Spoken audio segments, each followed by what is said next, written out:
Welcome students, मैं नवीन कुमार आपका स्वागत करता हूं द स्मार्ट एकेडमी के इस वीडियो में, जिसमें आज हम लोग फिर से रियल नंबर्स के बारे में पढ़ने वाले हैं। तो पिछले वीडियो में मैंने बताया था रियल नंबर क्या होता है, रियल नंबर के कितने पार्ट्स होते हैं, सबका डेफिनेशन, एग्जांपल्स। इस वीडियो में हम लोग देखने वाले हैं नंबर लाइन से रिलेटेड कुछ क्वेश्चन, जैसे कि अगर मुझे नंबर लाइन पे 1/1.5 को शो करना हो तो हम लोग कैसे शो करेंगे, 6/9 को शो करना हो तो कैसे शो करेंगे, -3 को शो करना है तो कैसे शो करेंगे। तो यही कुछ क्वेश्चन हम लोग देखेंगे और कुछ अलग टाइप के भी कुछ क्वेश्चन देखेंगे, जैसे कि अगर मुझे बताना हो कि दो रेशनल नंबर के बीच में कुछ नंबर्स फाइंड आउट करने हो तो कैसे करेंगे, यही सब। अच्छा स्टूडेंट, जैसे कि अगर मान लिया कि मुझे √31 शो करना है नंबर लाइन पे, तो वो सब मैं आपको आगे की वीडियोज में बताऊंगा। आज कुछ बेसिक क्वेश्चन सॉल्व करते हैं। तो चलिए शुरू करते हैं। तो जैसे कि यहाँ पे क्वेश्चन लिखा हुआ है student, show on number line, और यहाँ दो क्वेश्चन दिया गया है, -2.7 एंड 3.8। तो चलिए पहले -2.7 को देख लेते हैं कि कैसे होगा। ठीक है, तो सबसे पहले स्टूडेंट आपको एक नंबर लाइन ड्रॉ करनी है स्केल से, जैसे कि यहाँ पे ड्रॉ किया गया है। ये देखिए, ये यहाँ से लेके यहाँ तक मैंने लाइन ड्रॉ किया है। हालांकि मुझे ये लाइन थोड़ा सा ऊपर या नीचे ड्रॉ करना चाहिए था, ये लाइन के ऊपर ही लाइन हो गया, इसलिए थोड़ा सा एक ही में मिल गया है। लेकिन आप लोग जब ड्रॉ करेंगे तो ये दो कॉपी की जो दो लाइन होती है उसके बीच में ही ड्रॉ कीजिएगा, ताकि वो क्लियर दिखे। ठीक है, तो क्या एक नंबर लाइन आपको ड्रॉ करनी है इस तरह से, और इक्वल डिस्टेंस पे ऐसे मार्किंग लगा लेनी है, जैसे स्केल की हेल्प से। ठीक है, जो कि बहुत ही आसान है। तो ऐसे ही मार्किंग, जैसे एक हो गया, 1 1 2 3 इस तरह से करते हुए मार्किंग लगा लेनी है। उसके बाद फिर आपको करना है, आपको सोचिए कि -2.7 जो है वो सबसे पहले आप सोचिए कि मतलब किस नंबर के बीच में आएगा। तो आप लोग को ये बहुत ही आसानी से ये समझते होंगे कि ये जो नंबर है ये -2 और -3 के बीच में ये नंबर है। ठीक है, यानी कि आपको -2 और -3 के बीच में के सभी नंबर्स को दिखाना चाहिए नंबर लाइन पे। ठीक है, और उसी के बीच में ये 2.7 कहीं ना कहीं आएगा। तो जैसे कि अच्छा स्टूडेंट, आप ये सोचिए कि अच्छा ये जो नंबर है -2.7, ये जीरो के किस साइड रहेगा, राइट साइड रहेगा या जीरो से लेफ्ट साइड रहेगा। तो मैं अपनी पुरानी वीडियो में बता चुका हूँ कि नंबर लाइन पे जो नंबर राइट साइड होता है वो बड़ा होता है, और जो लेफ्ट साइड होता है वो छोटा होता है। जैसे कि आप इसी नंबर लाइन में देख सकते हैं कि जैसे कि अगर मैं आपसे बोलूँ कि -2.5 बड़ा है या -2.7 बड़ा है, तो राइट साइड कौन सा होगा स्टूडेंट, तो -2.5। तो 2.5 जो है वो हमारा बड़ा नंबर हो जाएगा -2.7 से, याद रखिए। ठीक है, तो चलिए -2.7 को कैसे शो करना है नंबर लाइन पे, ये हम लोग देखते हैं। तो सबसे पहले यही नंबर लाइन को ड्रॉ कर लेना है, और स्केल से इक्वल डिस्टेंस पे मार्किंग लगाना है। याद रखिए स्टूडेंट कि इक्वल डिस्टेंस होना बहुत ही जरूरी है, नहीं तो वो आपका गलत माना जाता है। ठीक है, उसके बाद फिर देखिए मैंने नंबर को यहाँ शो किया, -1.8, -1.9, फिर -2 हो जाएगा, -2.1, -2.2, -2.3। ठीक है, अच्छा अगर आप लोग चाहें तो ये -1.9, 1.8 नहीं भी शो करेंगे तो भी काम चलेगा। ठीक है, आप -2 से भी शुरू कर सकते हैं, लेकिन याद रखिए -2 और -3 शो करना बहुत ही जरूरी है, और उसके बीच के ये सभी नंबर्स। ठीक है, क्योंकि -2.7 कहाँ पे होगा, किसके बीच में होगा, ये कम से कम क्लियर होना चाहिए कि नहीं। तो ये मैंने केवल समझाने के लिए लिख दिया कि -3 के बाद इधर से -3.1, -3.2 आएगा। अगर आप ये नहीं भी लिखेंगे तो भी आपका काम चलेगा। तो इस तरह से आपको जो मार्किंग लगाते हैं वो वहीं पे लिख देना है, ऐसे ही नंबरिंग को। और फिर -2.7 जो नंबर आपको शो करना है उसको थोड़ा सा बड़ा कर देंगे, या इसको फिर ऐसे आप इसको आप राउंड करके घेर भी सकते हैं कि यही है हमारा -2.7। ठीक है, उसी तरह से अगर 3.8 को हम शो करना चाहते हैं तो ये आप, अच्छा इस नंबर लाइन में अगर मैं पूछूँ आपसे कि जीरो किधर होगा, जीरो। ठीक है, तो आप खुद समझिए कि ये सब जीरो जो है इन सब नंबर से बड़ा होगा या छोटा। तो ये देखिए, ये सब तो निगेटिव नंबर है, और जीरो हर एक निगेटिव नंबर से बड़ा होता है, यानी कि आपको समझ, और बड़ा नंबर राइट साइड होता है। तो आप समझ सकते हैं कि जीरो जो है हमारा ये इधर नंबर लाइन को इधर बढ़ेंगे तो कहीं ना कहीं जीरो आएगा। जैसे कि -1.8 है तो -1.7, -1.3 इस तरह से होते तो -1 आएगा। फिर उसके बाद -0.8, 0.9, 0.8, 0.7 ऐसे, और लास्ट में फिर इधर कहीं ना कहीं जीरो आएगा, है कि नहीं। तो यानी हम कह सकते हैं कि जीरो जो है इस नंबर लाइन में इधर जाने पे कहीं ना कहीं जीरो आ जाएगा। ठीक है, अब 3.8 को क्या है, तो इसमें आप खुद सोचिए कि पहले ये नंबर किस नंबर के बीच में आएगा, तो ये 3 और 4 के बीच में आएगा, यानी कि आपको नंबर लाइन पे 3 और 4 को शो करना पड़ेगा। ठीक है, तो जैसे कि यहाँ देखिए ये मैंने एक नंबर लाइन ड्रॉ किया और फिर स्केल से इक्वल डिस्टेंस पे मार्किंग लगा लिया। ठीक है, फिर 2.8 2.9 अगर आप चाहें तो 2.8 2.9 को नहीं भी दिखा सकते, लेकिन 3 से स्टार्ट करेंगे तो अच्छा रहेगा। ठीक है, तो 3.0 फिर 2.9 के बाद 3.0 हो जाएगा, 3.1 3.2 इस तरह से हमारा 3.8 यहाँ पे आ जाएगा, और फिर उसके बाद 3.9 4.0 4.1 4.2 इस तरह से चलता जाएगा। तो हम मुझे 3.8 शो करना है, तो 3.8 को हम लोग सब बड़ा कर सकते हैं या डार्क कर सकते हैं, या इसको राउंड भी कर सकते हैं शो करने के लिए। ठीक है, तो ये बहुत ही आसान क्वेश्चन है, ये दोनों बहुत ही अच्छा से आपको समझ में आ गया होगा। आप कुछ क्वेश्चंस बनाने के लिए ट्राई करेंगे बुक से। तो चलिए स्टूडेंट हम लोग नेक्स्ट स्लाइड पे चलते हैं। तो अब यहाँ पे देखिए स्टूडेंट, यहाँ पे क्वेश्चन है कि शो नंबर लाइन 7/4 एंड 11/13। तो सबसे पहले हम लोग देखते हैं 7/4। तो इसको शो करने का स्टूडेंट क्या है कि दो तरीका है। ठीक है, नंबर लाइन पे शो करने का, अब आपको जो भी आसान लगे आप उसको यूज़ कर सकते हैं। तो सबसे पहले देखिए स्टूडेंट क्या करना है कि आपको एक जो आसान, पहले मैंने आसान तरीका को दिखाया है यहाँ पे क्या है कि आपको एक नंबर लाइन को ड्रॉ करना है स्केल से बिल्कुल सीधा, और वही बिल्कुल इक्वल डिस्टेंस पे नंबर को शो कर लेना है। आपको सोचिए कि ये 7/4 है, यानी कि ये तो पॉजिटिव नंबर है, तो 0 की तो राइट साइड रहेगा, तो आपको 0 शो कर देना है। ये देखिए यहाँ हमारा 0 हो गया। ठीक है, अच्छा कुछ नंबर माइनस में भी शो कर देना चाहिए, 1-2 नंबर कम से कम। ठीक है, तो 0 शो कर देना है। उसके बाद देखिए इसमें बड़ा कौन सा है, 4 और 7 में बड़ा कौन सा स्टूडेंट, तो 7 बड़ा है, तो आप याद रखिए कि 0 के इधर जो है आपको कम से कम 7 लाइन जरूर ड्रॉ करना है।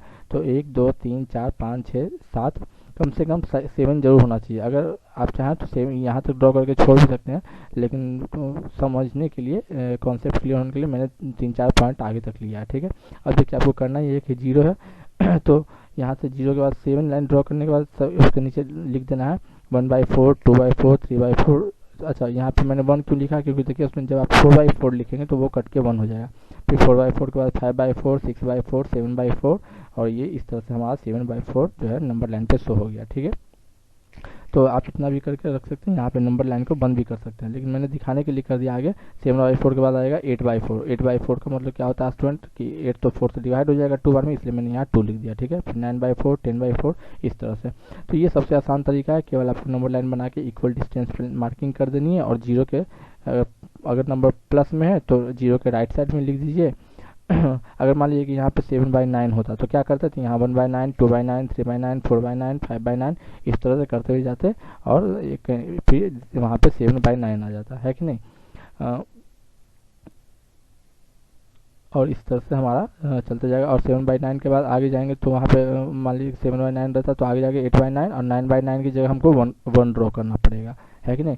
तो उस कंडीशन में उसमें उस तरह से नंबर ड्रॉ करना चाहिए। अब ये हमारा दूसरा मेथड है। ठीक है, ये जो नीचे मैंने बनाया ये हमारा दूसरा मेथड है। इसमें स्टूडेंट करना ये होता है कि इससे पहले आपको कुछ करना है, 7/4 को नंबर लाइन पे शो करना है। तो क्या करेंगे, आपको जैसे ये पता है कि 7/4 को, इसके लिए पहले आपको 7/4 को मिक्स्ड फ्रैक्शन में कन्वर्ट कर लेना है। जैसा कि देखिए यहाँ पे मैंने 7/4 को मिक्स्ड फ्रैक्शन में कन्वर्ट कर दिया, तो 1/3/4 आएगा। अच्छा इसका मतलब क्या हुआ, ये नंबर जो है 1 और 2 के बीच में। ठीक है, तो आपको एक नंबर लाइन ड्रॉ करनी है इस तरह से। ठीक है, उसके बाद फिर उसमें 0 दिखाना है, 1 शो करना है, और फिर 2 शो करना है। ठीक है, याद रखिए स्टूडेंट कि इसका डिनोमिनेटर जितना बड़ा नंबर होगा आप उतना ही बड़ा 1 और 2 के बीच में उतना ही ज़्यादा डिस्टेंस रखेंगे। ठीक है, इससे आपको हेल्प होगा। अगर आप मान लीजिए कि मैं 1 और 2 बगल बगल में रख देता तो हमको दिक्कत हो जाती है। वो दिक्कत क्या होती है जो मैं आपको अभी समझा दूंगा, समझ में आ जाएगा। अच्छा चलिए, तो नीचे यहाँ 4 था, तो मैंने क्या किया कि 4 यूनिट के बराबर 1 यूनिट लिया। जैसे कि मैंने ये 4 सेंटीमीटर के बराबर 1 सेंटीमीटर लिया, फिर 4 सेंटीमीटर के बराबर अगला नेक्स्ट में 2 लिखा। ठीक है, ऐसा क्यों किया मैंने, जो भी आप समझिए। देखिए तो क्या है, मैंने नंबर लाइन शो किया, यहाँ पे 0 हो गया, 4 सेंटीमीटर इधर लेके -1, फिर 4 सेंटीमीटर लेके +1, फिर यहाँ से 4 सेंटीमीटर फिर 2 लिख दिया। ठीक है, अब क्या है कि जैसे मुझे पता है कि जब 7/4 को हम लोग मिक्स्ड फ्रैक्शन में कन्वर्ट करेंगे तो 1/3/4 होता है। ठीक है, तो इसका मतलब क्या हुआ कि देखिए इसका मतलब कि एक कंप्लीट और फिर अगले वाले पार्ट से 4 में से 3 पार्ट। ठीक है, तो देखिए अब जैसे कि अब 0 से ये एक पार्ट कंप्लीट हो गया, ये डिस्टेंस शो कर रहा है कि ये जो 1 होल है ये शो करता है। ठीक है, अब उसके बाद अगला पार्ट को क्या करना है, मुझे 4 इक्वल पार्ट में डिवाइड कर देना है। तो अभी मैंने आपको बताया कि किसी बीच लाइन को अगर आपको 4 इक्वल पार्ट में डिवाइड करना है तो आपको 3 लाइन खींचना पड़ेगा, ठीक है। तो देखिए मैंने क्या है कि 1 तो कंप्लीट पार्ट हो गया, 0 से 1 तक 1 हो गया। अब अगला पार्ट में 4 में से 3 पार्ट मुझे लेना है, तो अब 1 के बाद जो अगला पार्ट है ये 1 से 2 के बीच का है, तो इसको अगर मैं 4 पार्ट में डिवाइड करूँगा तो मुझे 3 लाइन बीच में खींचना पड़ेगा, जैसे 1 2 और ये 3 हो गया, ठीक है। तो इसका मतलब हुआ ये 1 होल 1/4, 1 होल 2/4 और 1 होल 3/4। तो मुझे शो क्या करना था, तो 1 होल 3/4, यानी कि ये जो है मेरा स्टूडेंट ये हमारा 7/4 है, या इसी को हम लोग कह सकते हैं 1 होल 3/4, यही हमारा दूसरा मेथड है, ठीक है। अच्छा मान लीजिए कि यहाँ पे अब यहाँ पे अगर लिखा रहता 5/4, ठीक है, तो फिर हम लोग यहाँ पे अगर मान लीजिए कि सॉरी 9/4 रहता, तो 9/4 रहता तो क्या हो जाता है यहाँ पे 2 होल 1/4 हो जाता। तो यानी कि 2 के बाद फिर आगे उसको 2 के बाद के वाले पार्ट को हम लोग 4 इक्वल पार्ट में डिवाइड करते हैं, और फिर 2 के बाद जो पहला वाला पार्ट था तो वही होता 2 होल 1/4, ठीक है, जैसे यहाँ 1 होल 1/4 है।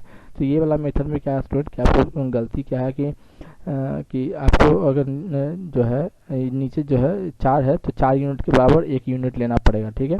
अगर यहाँ पे कोई ऐसा नंबर आ गया जैसे 3 आ गया तो आपको 3 यूनिट के बराबर 1 यूनिट लेना पड़ेगा। तो ये थोड़ा सा कभी कभी स्टूडेंट को दिमाग में कंफ्यूज हो जाता है, लेकिन ये तरीका बहुत ही आसान है ऊपर वाला।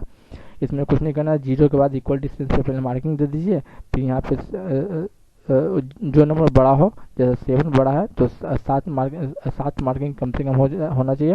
फिर आराम से 7/4 है तो 1/4 2/4 3/4 इस तरह करते करते 7/4 लिख देना है, ठीक है, और वही हमारा हो जाएगा। तो ये तरीका बहुत ही आसान है और कभी इसका गलती होने का कोई भी चांस नहीं है।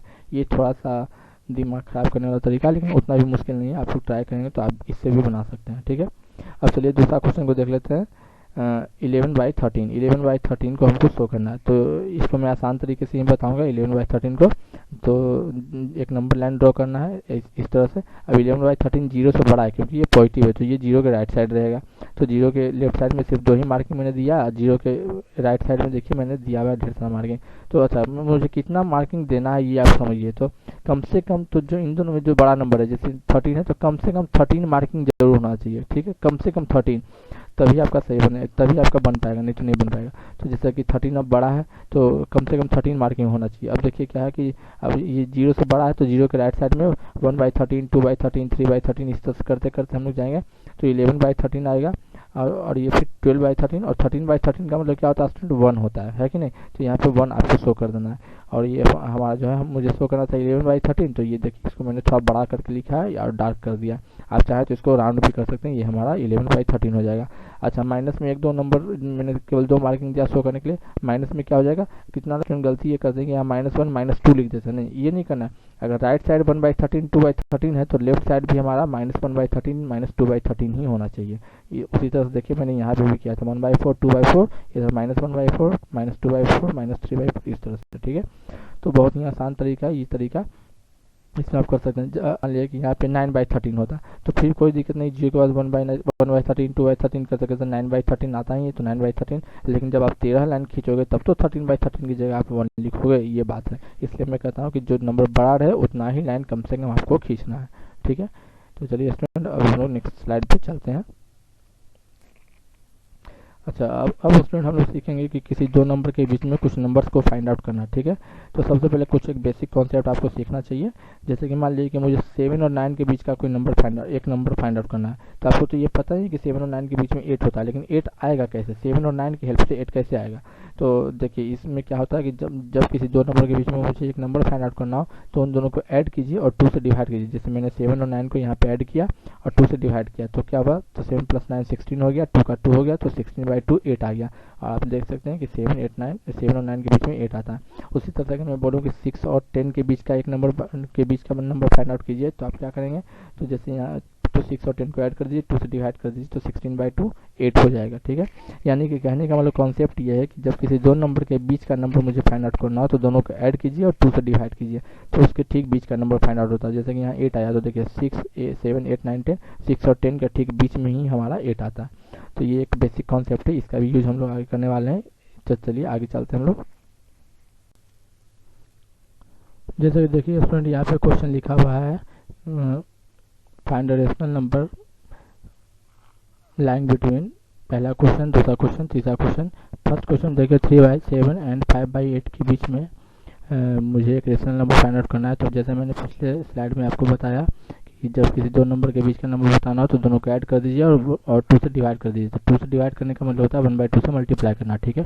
तो देखिए स्टूडेंट, जैसा कि इसमें मैंने 3/7 और 5/8 को ऐड कर दिया और 1/2 से मल्टीप्लाई कर दिया। 1/2 से मल्टीप्लाई मतलब 2 से डिवाइड ही होता है, ठीक है। अब इसको सॉल्व कर देंगे तो 7 और 8 का एलसीएम 56 हो जाएगा, ठीक है। और फिर इसको सॉल्व कर दें 7 8 जा 56, 8 3 जा 24 हो जाएगा। प्लस है तो प्लस दीजिए, 8 7 जा 7 5 जा 35 हो गया। उसके बाद से देखिए इसको सॉल्व कर दें, तीन ऐड कीजिए तो 59 56 नीचे हो गया और मल्टीप्लाई। अच्छा, और किसी भी नंबर और ब्रैकेट के बीच में जब कुछ नहीं हो तो मल्टीप्लाई होता है। तो इसको सॉल्व कीजिए, 59 1 जा 59, 56 2 जा 112 हो जाता है, ठीक है। अब देखिए अगला क्वेश्चन में देखते हैं हम लोग। यहाँ पे 1/7 और 1/8 के बीच का एक नंबर फाइंड आउट मुझे करना है। तो इसका ये एक नया मेथड है, आप इसको यूज कर सकते हैं। जब भी कोई दो फ्रैक्शन दिया गया हो और दोनों फ्रैक्शन तो उन दोनों के बीच का हमको नंबर निकालना हो तो ये मेथड बहुत ही आसान है। तो इसमें सिंपल करना ये होता है कि ऊपर वाले को दोनों को ऐड कर दीजिए, नीचे वाले को दोनों को ऐड कर दीजिए। जो नंबर आएगा वो उन दोनों के बीच में होगा, ठीक है। जैसे देखिए 1 + 1 मैंने कर दिया, 7 + 8 कर दिया तो 2/15 हो गया, ठीक है। तो यहाँ पे अभी 2/15 जो है वो इन दोनों के बीच का नंबर है। अब मुझे ये पता कैसे चलेगा, तो देखिए बहुत ही आसान तरीका है। 1/7 हो गया, 2/15 हो गया, 1/8 हो गया। अब इन दोनों हम लोग क्रॉस मल्टीप्लाई से चेक कर सकते हैं कौन बड़ा है कौन छोटा। था 7 2 जा 14 हो गया एंड 15 1 जा 15 हो गया। तो आप कह सकते हैं कि इन दोनों नंबर में बड़ा हमारा 1/7 है।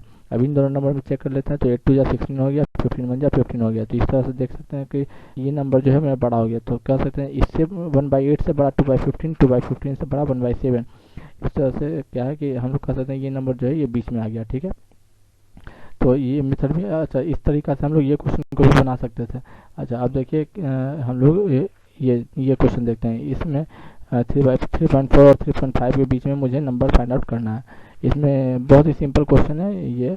इसमें करना है, देखिए 3.4 को क्या लिख सकते हैं तो 34/10 कर सकते हैं। 3.5 को क्या कर सकते हैं 35/10 कर सकते हैं, ठीक है। अब याद रखिए कि डिनोमिनेटर सेम करके हम लोग कितना भी नंबर फाइंड आउट कर सकते हैं। अब सेम का मतलब केवल 10 ही नहीं, 100 भी है, 1000 भी है। अब जैसे मैंने देखिए तो क्या किया, मैंने 10 को 10 से मल्टीप्लाई कर दिया। तो अगर मैं 10 को 10 से मल्टीप्लाई करूँगा तो 34 को भी 10 से मल्टीप्लाई करना पड़ेगा। उसी तरह से 10 को इसमें भी मैंने 10 को 10 से मल्टीप्लाई किया और यहाँ पे 35 को भी 10 से मल्टीप्लाई कर दिया। तो ये क्या हो जाएगा, तो 340/100 हो जाएगा और ये हो जाएगा 350/100। अब 340 और 350 के बीच में तो पता नहीं है, पता 341 से लेके 349 तक का नंबर हो सकता है, ठीक है। तो इस तरह से हम लोग बहुत सारे नंबरों के बीच में फाइंड आउट कर सकते हैं, ठीक है। अच्छा देखिए, अगर मान लीजिए कि मुझे कहा जाए कि 3.4 और 3.5 के बीच में 80 नंबर फाइंड आउट कीजिए। तो हम क्या करते हैं यहाँ पे कि यहाँ पे मैंने 10 को 10 से मल्टीप्लाई नहीं करके 10 को फिर 100 से मल्टीप्लाई में आई, तो फिर ऊपर भी 100 से मल्टीप्लाई करना पड़ जाता है। इसमें भी 100 से हो जाता है, तो मेरा बन जाता है 3400/1000 एंड इसमें हो जाता है 3500/1000। तो 3400 और 3500 के बीच में तो पता नहीं 99 नंबर आ जाएंगे। 3401, 3402, 3403/1000, सबके नीचे 1000 लगा के लिख सकते थे। तो कहने का मतलब को सेम करके आप बहुत सारे नंबर को फाइंड आउट कर सकते हैं, ठीक है। तो ये तरीका ये भी बहुत ही यूजफुल मेथड है सॉल्व करने का क्वेश्चंस को। अब देखिए स्टूडेंट, जैसे कि क्वेश्चन लिखा हुआ है find 37 rational numbers between 7 and 8, ठीक है। तो आपको लग रहा होगा कि 7 और 8 के बीच में तो कोई नंबर नहीं है, लेकिन एक्चुअली स्टूडेंट मैंने पिछले वीडियो में आपको बता चुका हूँ कि किसी भी दो नंबर के बीच में इनफाइनाइट नंबर्स होते हैं, ठीक है। तो उसी तरह से 7 और 8 के बीच में भी इनफाइनाइट नंबर्स होंगे। तो चलिए देखते हैं कैसे निकालेंगे। तो 7 देखिए 7 को हम लोग क्या लिख सकते हैं, 7 can be written as 7/1 and 8 can be written as 8/1, ठीक है। अब 7/1 अभी मैंने पिछले वीडियो में एक कॉन्सेप्ट क्या बताया कि डिनोमिनेटर को सेम रख सकते हैं एंड सेम करके हम लोग बहुत सारे नंबर फाइंड आउट करते हैं। 1 को मैंने 100 बना दिया। तो जब मैं आपको बता दूंगा कि अगर आप 1 को 100 से मल्टीप्लाई करते हैं तो 7 को भी 100 से मल्टीप्लाई करना पड़ेगा। उसी तरह से इसमें भी अगर 1 को 100 बनाते हैं तो 8 को भी 800 बनाना पड़ेगा। तो अब देख लीजिए कि अब दोनों के नीचे 100 है, सेम है, और ऊपर 700 800, तो 700 और 800 के बीच में तो 99 नंबर आएंगे। तो इस तरह से बहुत सारे नंबर आप बीच में लिख सकते हैं। 701/100, 702/100, 703/100, इस तरह से 799/100 तक आप लिख सकते हैं, ठीक है। तो कहने का मतलब कि इस तरह से हम लोग बहुत सारे नंबर फाइंड आउट कर सकते हैं। ऐसा क्वेश्चन आपको बुक में दिया हुआ है, तो आप लोग बनाने के लिए ट्राई करेंगे। अब क्या है स्टूडेंट, आपके बुक में एक बहुत ही स्पेशल मेथड दिया गया है, ठीक है। हालांकि ये मेथड बहुत ही ज़्यादा लेंदी है, लेकिन फिर भी मैं एक बार आपको एक्सप्लेन करके समझा देता हूँ, ठीक है। अब देखिए यहाँ पे जैसे कि मान लिया है कि कोई दो नंबर है एक्स और वाई, ठीक है। जैसे 7 और 8 होते हैं उसी तरह से एक्स और वाई, और दो नंबर है जिसमें वाई जो है वो बड़ा है। जैसे 7 और 8 में 8 बड़ा है ना, वैसे ही एक्स और वाई में वाई बड़ा है, ठीक है। तो हम लोग इन दोनों के बीच में बहुत सारे नंबर्स को फाइंड आउट कर सकते हैं, और उसका एक प्रोसेस है। उसमें क्या करना होता है, उसमें पहले आपको डी निकालना होता है, डी।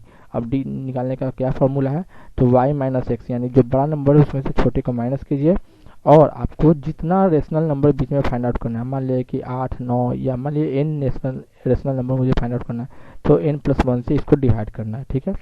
और फिर जब आपका d कैलकुलेट हो जाएगा तो x plus D, x plus 2d, x plus 3d, इस तरह से x प्लस nd तक आप जाके पूरा नंबर्स को फाइंड आउट कर सकते हैं। अब ये आपको समझने में थोड़ा मुश्किल हुआ होगा, लेकिन चलिए मैं आपको एक एग्जांपल समझाता हूँ, वो बहुत ही अच्छा समझ में आ जाएगा। जैसे मान लिया कि 3 और 4 के बीच में मुझे 6 रेशनल नंबर्स चाहिए, ठीक है। तो हम क्या करेंगे, तो पहले बड़े से छोटे को माइनस कर देंगे। पहले हम लोग डी फाइंड आउट करेंगे। डी का फॉर्मूला क्या है, बड़े से छोटे को माइनस कीजिए, और जितना रेशनल नंबर निकालना है उसमें एक ऐड करके डिवाइड कीजिए। तो इन दोनों में बड़ा क्या है, 4 बड़ा है, तो 4 माइनस 3 कीजिए ऊपर, और नीचे क्या करना है, तो 6 रेशनल नंबर निकालना है, तो 6 प्लस 1 कर दीजिए, ठीक है। तो क्या हो जाएगा, ये 4 माइनस 3 से 1 आ गया, और 6 प्लस 1 से 7 आ गया, 1/7, यानी डी में आ गया 1/7। अब आपको करना ये है कि ये देखिए, ये छोटा वाला नंबर को देखिए, तो छोटा वाला नंबर में 3 है, तो 3 प्लस 1/7, 3 प्लस 2/7, 3 प्लस 3/7। अब अच्छा, ये 1/7, 2/7, 3/7 कहाँ से आ रहा है, तो देखिए स्टूडेंट की 1/7 जो है वो डी है यहाँ पे। अब यहाँ पे फिर मुझे 2d पुट करना था, तो जब आप 1/7 को 2 से मल्टीप्लाई कीजिएगा तो 2/7 आएगा, यही 2/7 यहाँ लिखा हुआ है, ठीक है। ये 3/7 कैसे, तो देखिए x प्लस 3d लिखा हुआ है, तो x की जगह तो 3 है, तो 3 हो गया, और 3d के इसको 3 से मल्टीप्लाई कीजिएगा तो आपका 3/7, तो यही 3/7। तो इस तरह से करते करते आप x प्लस 6d तक जा सकते हैं, ठीक है। तो x तो हमारा 3 ही है, और 6d का मतलब क्या हुआ कि इसको 6 से मल्टीप्लाई करके, तो 6 से मल्टीप्लाई कीजिए तो 6/7 आएगा। अब इसको क्या कीजिए स्टूडेंट, आप सॉल्व कर दीजिए, ठीक है। जैसे कि देखिए 3, इसको आप सॉल्व कीजिएगा तो 3 होल 1/7, ये दोनों ऐड करोगे, 3 होल 1/7, 3 होल 2/7, 3 होल 3/7, इस तरह से ये नंबर बन जाएंगे। और फिर इसको आप और ज़्यादा सॉल्व करेंगे तो इसको मिक्स फ्रैक्शन से फ्रैक्शन में कन्वर्ट करेंगे, तो 22/7, 23/7, 24/7, इस तरह से ये नंबर्स आपके 3 और 4 के बीच में, ये सब नंबर्स 3 और 4 के बीच में आ जाएंगे हमारे, ठीक है। तो कहने का मतलब कि इस मेथड में क्या है कि दोनों बड़े से छोटे को माइनस कीजिए, और जितना रेशनल नंबर चाहिए उससे एक बड़े वाले नंबर से डिवाइड कीजिए, और ऐसा करके आप पहले डी निकालिए, उसके बाद फिर छोटा नंबर में 1d plus 2d plus 3d, ये सब को सॉल्व करके बीच के नंबर हम लोग फाइंड आउट कर सकते हैं, ठीक है। हालांकि ये मेथड थोड़ा लेंथी है, इससे ज़्यादा आसान मेथड मैं आपको पिछले वाले स्लाइड में बता चुका हूँ, ठीक है। तो चलिए स्टूडेंट, आप लोग ये सब क्वेश्चन को सॉल्व करने का कोशिश कीजिए, और थोड़ा प्रैक्टिस हो जाएगा। और अगर आपको कोई प्रॉब्लम होती है तो जो शुरुआत में जो नंबर स्क्रीन पर शो होता है, आप उस पर व्हाट्सअप कर सकते हैं। कुछ अगर आपको हेल्प चाहिए, सजेशन चाहिए, तो आप व्हाट्सएप पे कनेक्ट कर सकते हैं, ठीक है। इस वीडियो में बस इतना ही स्टूडेंट, अब हम लोग मिलते हैं नेक्स्ट वीडियो में। तब तक के लिए take care, good bye, stay home, stay safe.